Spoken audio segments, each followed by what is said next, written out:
सैनिकों की तरह लोगों ने अपना अपना पक्ष चुन लिया है, मोर्चा संभाल लिया है और फिर अपने मोर्चे को हैवी फायरिंग से वो डिफेंड कर रहे हैं। पिछले 48 घंटों में कईयों ने इजराइल का पक्ष लिया, बहुतों ने सहानुभूति पैलेस्टाइन के साथ जताई। इसके पीछे धर्म का एक बहुत बड़ा कारण है, लेकिन इजराइल पैलेस्टाइन सोड हो जाएगा। लेकिन जिस बर्बरता के साथ हमास के आतंकवादियों ने 600 से ज्यादा इजरायलियों को मौत के घाट उतारा, उसका कोई जस्टिफिकेशन नहीं है। लेकिन फिर जिस तरीके से इजराइल ने पैलेस्तीनियों को पिछले कई दशकों से अपने घर से बेदखल किया, उनके बच्चों की हत्या की, उसका भी कोई जस्टिफिकेशन नहीं है। पिछले 48 घंटों में हमने पाया कि सबने अपना अपना मन हमारे देश में बना लिया है इजराइल वर्सेस पैलेस्टाइन युद्ध के बारे में। सबने अपनी मंशा बना दी है, सबने अपना एक स्टैंड ले लिया है। 5 मिनट भी नहीं लगे लोगों को। 5 महीने से मणिपुर में सिविल वॉर चल रहा है, उस पर यह राय बनी हो या ना बनी हो, मिडिल ईस्ट जैसे जटिल मुद्दे पर भी ठोस ओपिनियन देशवासियों ने बना लिया है। तो हमें लगा कि भाई हमें भी राय बनानी चाहिए। हमें फोमो होने लगा। एडिटर बोला कि भाई तुम्हारी राय क्या है? तो पूरा सैटरडे, पूरा संडे सबने काम किया। रिसर्चर्स, फैक्ट चेकर्स, सबने मिलकर हमने एक काम किया कि भैया देखो कि एक राय बनाते हैं, लेकिन पिछला जो कॉन्टेक्स्ट है उसको भी समझते हैं, किस संदर्भ में यह सब हो रहा है। देखिए, टेररिज्म का कोई जस्टिफिकेशन तो है नहीं, लेकिन अगर टेररिज्म को पूरी तरीके से रोकना है, टेररिज्म को पूरी तरीके से समझना है, तो उसके पीछे जो डेस्पिरेशन है, उसके पीछे जो पॉलिटिक्स है, उसके पीछे जो हिस्ट्री है, उसे भी समझना होगा। 48 घंटों के बाद हमने अपनी अब राय बना ली है। मोर्चा हमने भी पकड़ लिया है और बहुतों को यह जो हमारी राय है आज पसंद आने वाली नहीं है। लेकिन यह राय मेरी ही नहीं है, यह राय शायद देश की भी है, यह राय कॉमन सेंस की है, यह राय फैक्ट्स की है। लेकिन पहले यह राय जानने से पहले यह समझ ले हो क्या रहा है। यह है पैलेस्टाइन का मैप 1917 में और यह है पैलेस्टाइन का मैप 2023 में। अगर आप इन 100 सालों का इतिहास समझेंगे तब समझ पाएंगे कि यह 7 अक्टूबर को सुबह सुबह 5000 मिसाइल जो इजराइल के तरफ दागे गए, वो क्यों दागे गए? एक न्यूक्लियर पावर्ड स्टेट के अगेंस्ट पैराग्लाइडर्स ने हमला क्यों किया, जबकि अंजाम सबको मालूम था। मेरे ख्याल से आतंकवादियों को भी मालूम था कि क्या होने वाला है। इसके बाद हुआ भी ऐसा। अकस्मात हमले के बाद जिसने इजराइल के मुसाद को चकमा दे दिया, उसे सोता हुआ पाया, इजराइल के प्राइम मिनिस्टर नेतन्याहू ने ऐलान कर दिया कि इजराइल अब युद्ध की अवस्था में है और दुश्मनों को इसकी भारी कीमत चुकानी पड़ेगी। उधर हमास के मिलिट्री कमांडर ने भी यह बयान दे दिया कि यह जो शानदार युद्ध है वो इजराइल का जो पैलेस्तीन पर जो कब्जा है उसे अब वो खत्म कर देगा। A war to end all wars. इस एपिसोड को बनाते वक्त घमासान जारी है। ऑफिशियल नंबर्स के हिसाब से 650 से ज्यादा इजरायली, 400 से ज्यादा पैलेस्तीनी मारे जा चुके हैं। मैं घायलों की बात ही नहीं कर रहा हूं और मैं हॉस्टेजेस की भी यहां बात नहीं कर रहा हूं। इजराइल हमास को वापस गाजा स्ट्रिप में ढकेल चुका है। उधर पड़ोसी लेबनान बेस्ड हिजबुल्लाह ग्रुप ने भी इजराइल पर कुछ रॉकेट्स दाग दिए हैं, पैलेस्टाइन के साथ अपना सपोर्ट दिखाया है। उधर वेस्ट के सारे बड़े पावर्स इजराइल के साथ खड़े हुए हैं। जियोपॉलिटिक्स में शायद ही कोई मुद्दा मिडिल ईस्ट जैसा कॉम्प्लिकेटेड होगा। उस पर राय बनाने से पहले हमें इजराइल पैलेस्टाइन का जो कॉन्फ्लिक्ट है, उस कॉन्फ्लिक्ट की हिस्ट्री को थोड़ा सा जानना होगा। अभी जो जंग चल रही है उसका कॉन्टेक्स्ट समझना बहुत जरूरी है। अगर हमास एक टेररिस्ट ऑर्गेनाइजेशन है तो क्या इजराइल एक कॉलोनियल अपार्थाइड स्टेट है? नतीजा क्या निकलेगा? क्या इजराइल गाजा का नाम और निशान मिटा देगा या युद्ध और ग्लोबली भी और मिडिल ईस्ट में और फैल सकता है? और इंडिया का इस मुद्दे पर स्टैंड क्या रहा है ट्रेडिशनली? भारत की क्या राय है इस मुद्दे पर? अपनी राय बनाने से पहले यह भी जानना जरूरी है।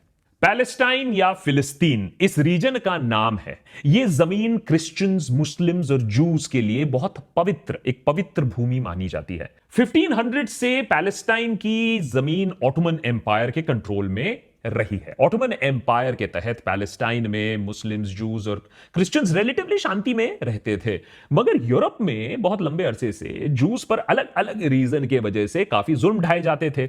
अब ये जूस का परसिक्यूशन क्या मामला है, उसके लिए एक अलग एपिसोड लगेगा। 1800s में धीरे धीरे एक मूवमेंट शुरू होता है जिसका मकसद यह होता है कि जूइश लोग एकजुट हो और फिर वो खुद के लिए एक अपना देश बनाए, क्योंकि जब तक ऐसा नहीं होगा तब तक उन पर अत्याचार होता ही रहेगा।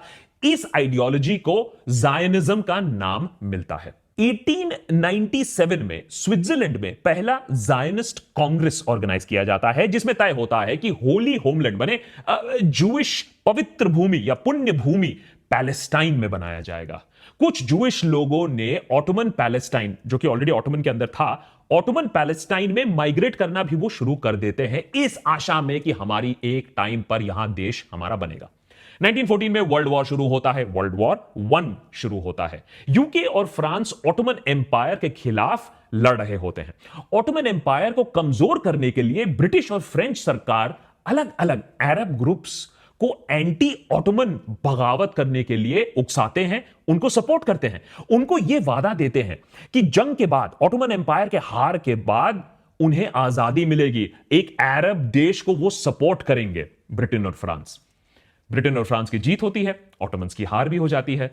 तो कायदे से अब बारी आती है अरब देश बनने की, और ब्रिटेन उनको रिकॉग्नाइज करेगा। लॉजिकली तो यही होना चाहिए लेकिन ये पॉलिटिक्स है।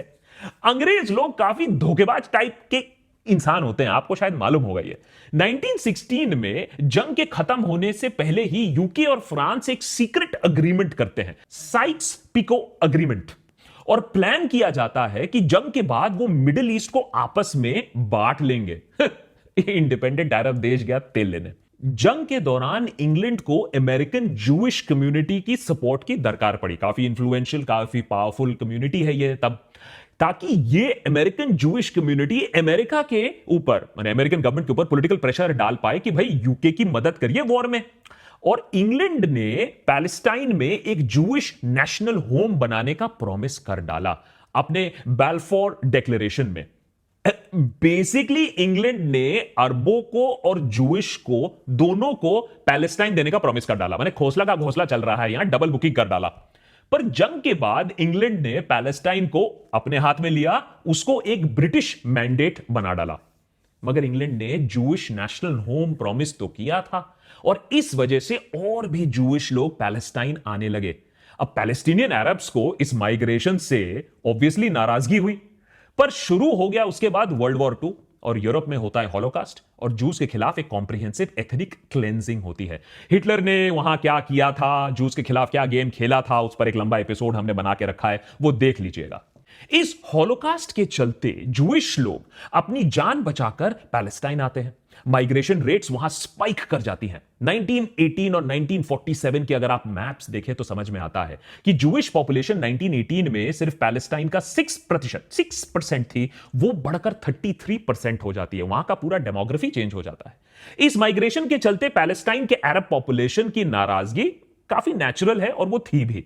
वर्ल्ड वॉर 2 खत्म हो गया और यूके जीत भी गई, मगर उन पर अब यह प्रॉब्लम आ गई कि पैलेस्टाइन का क्या करें। इतना तो साफ था कि उनके रिसोर्सेज अब ये कॉलोनी मेंटेन करना तो परमिट नहीं कर पाती, तो कॉलोनी तो आपको छोड़ के जाना पड़ेगा। तो यूके ने अपने हाथ उठा दिया, हाथ खड़े कर दिए, नहीं भैया हमसे ना हो पाएगा। पैलेस्टाइन को नए नवेले यूनाइटेड नेशंस के हवाले सौंप दिया, माने ऑर्फन चाइल्ड ही समझ सकते हैं। अब आप खुद सोचिए कि पार्टीशन हो तो कैसे।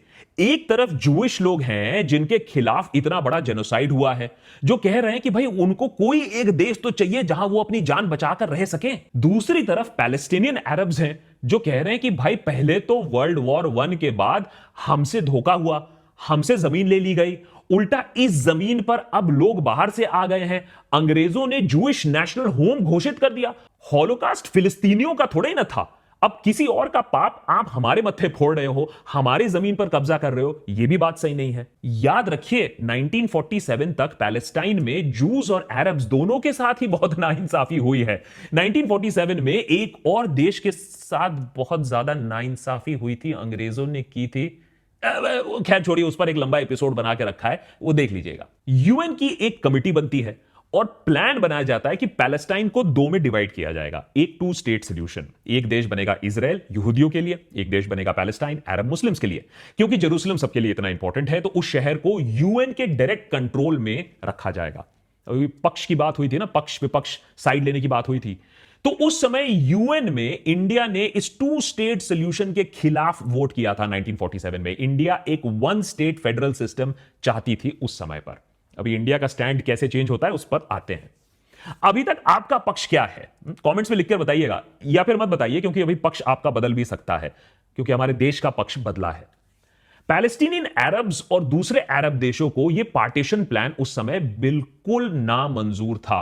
उनके हिसाब से यह वेस्टर्न नेशंस की सिर्फ एक चाल थी कि वो इजराइल को एक पपेट स्टेट बनाकर मिडिल ईस्ट में अपना कॉलोनाइजेशन, अपना इंफ्लुएंस वो कंटिन्यू रखेंगे।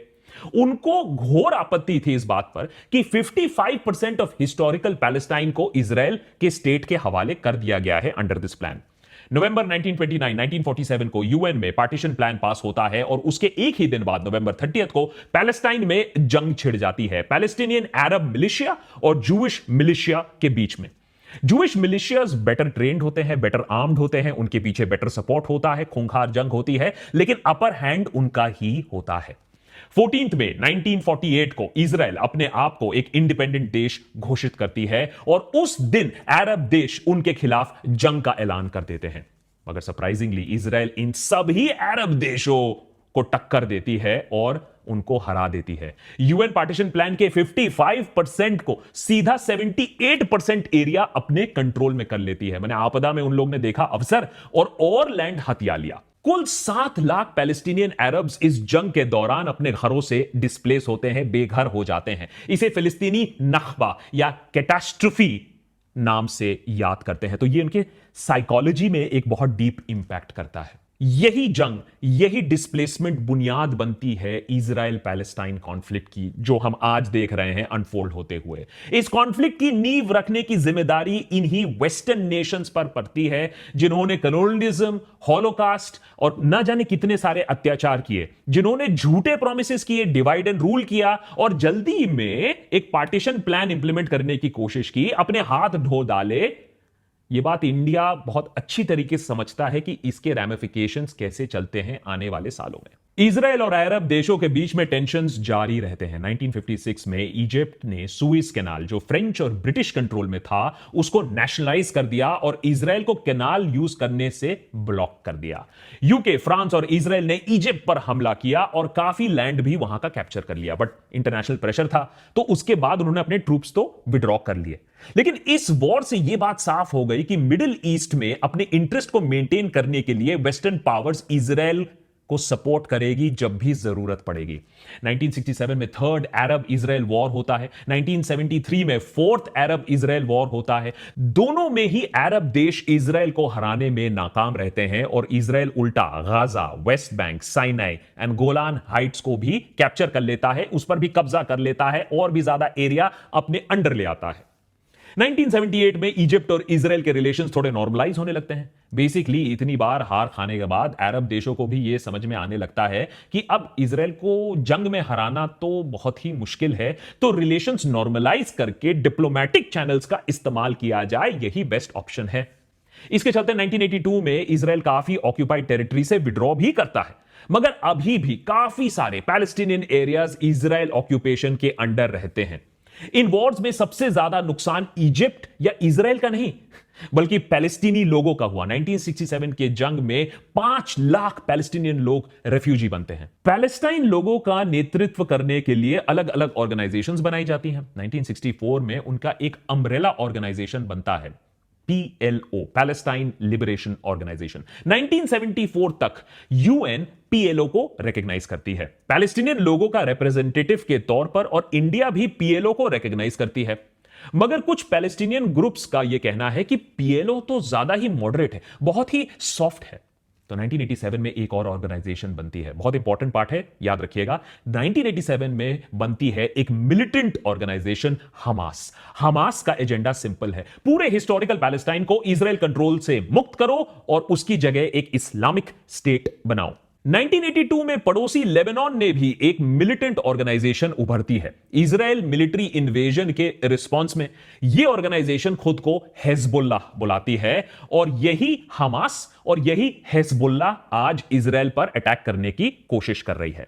पैलेस्टाइन में एंटी इजराइल रेजिस्टेंस एक कंटिन्यूअस प्रोसेस रहा है। 1987 में पहला इंतिफादा होता है। इंतिफादा यानी अरबिक में इसका अगर पॉलिटिकल सेंस बोले तो बगावत। देन ईयर 2000 में एक और इंतिफादा होता है जो पिछले वाले से और भी ज्यादा वायलेंट होता है। यहां पर इजराइल देश की सोच को भी समझना जरूरी है कि उनका एक्शन इतना ब्रूटल क्यों रहा है। क्योंकि इजराइल पर स्टार्टिंग से ही बार बार हमला किया गया है, तो इजराइल का यह मानना है कि भैया अगर उनकी पॉलिसी बहुत वॉर ओरिएंटेड नहीं होगी और ब्रूटल नहीं होगी तो उन्हें खत्म कर दिया जाएगा। इसको कई लोग इजराइल का सर्वाइवल इंस्टिंक्ट भी बुलाते हैं। इसका एक नतीजा यही रहा है कि इजराइल का एक आयरन फिस्ट पॉलिसी रहा है, पैलेस्टीनियन अरब्स को बार बार बेदखल करना, कर्फ्यू लगाना, उनको सप्रेस करना। इन पॉलिसीज की वजह से बगावत और बढ़ी है। यूएन ऑर्गेनाइजेशंस ने भी ये जो स्टाइल ऑफ ऑपरेशन है इजराइल का, इसको क्रिटिसाइज किया है। अब ऐसा नहीं है कि पीस सॉल्यूशंस की कोशिश नहीं की है। पीएलओ के लीडर और इजरायली प्राइम मिनिस्टर 1993 में एक रिवाइज्ड 2 स्टेट अग्रीमेंट पर ऑलमोस्ट पहुंच गए थे, मगर एक बड़ी अड़चन लगी। बीते 40 सालों में इजराइल सरकार ने कई जूइश लोगों को इंकरेज किया, उनको फंड किया, पैसे दिए कि वेस्ट बैंक के एरियाज में जाकर वहां सेटल करो, वहां बस जाओ, वहां लैंड्स भी तुम्हारे लिए उपलब्ध है। इन सेटलर्स ने वेस्ट बैंक में काफी सेटलमेंट्स बनाई। अब सवाल यह उठा कि 2 स्टेट सोल्यूशन के बाद इनका क्या होगा। ओस्लो अकॉर्ड्स के तहत वेस्ट बैंक के एरियाज को 3 हिस्सों में डिवाइड किया जाएगा। पार्ट ए जहां पैलेस्टीनियन कंट्रोल होगा, पार्ट बी जहां ज्वाइंट कंट्रोल होगा, पार्ट सी जहां इजराइल कंट्रोल होगा। इस अग्रीमेंट के तहत वेस्ट बैंक का भी 60% एरिया डायरेक्टली इजराइल के कंट्रोल में ही जाएगा। लेकिन ऐसे प्लान्स कभी काम नहीं करते ऑन द ग्राउंड। इजराइल में कुछ लोगों ने यह ट्रीटी बिल्कुल मंजूर करने से मना कर दिया। उनका कहना था कि अगर पैलेस्टीनियन अथॉरिटी को रिकॉग्नाइज किया तो कुछ सालों बाद फिर से वो इजराइल पर हमला करेंगे और पूरा का पूरा इजराइल का ही डिमांड कर लेंगे। 1995 में इजरायली प्राइम मिनिस्टर जिन्होंने ओस्लो अकॉर्ड साइन किया था, उनको एक जूइश डिसिडेंट, एक हार्डलाइनर ने मार डाला। उधर पैलेस्टाइन में भी यही काम हो रहा है। हमास जो है पीएलओ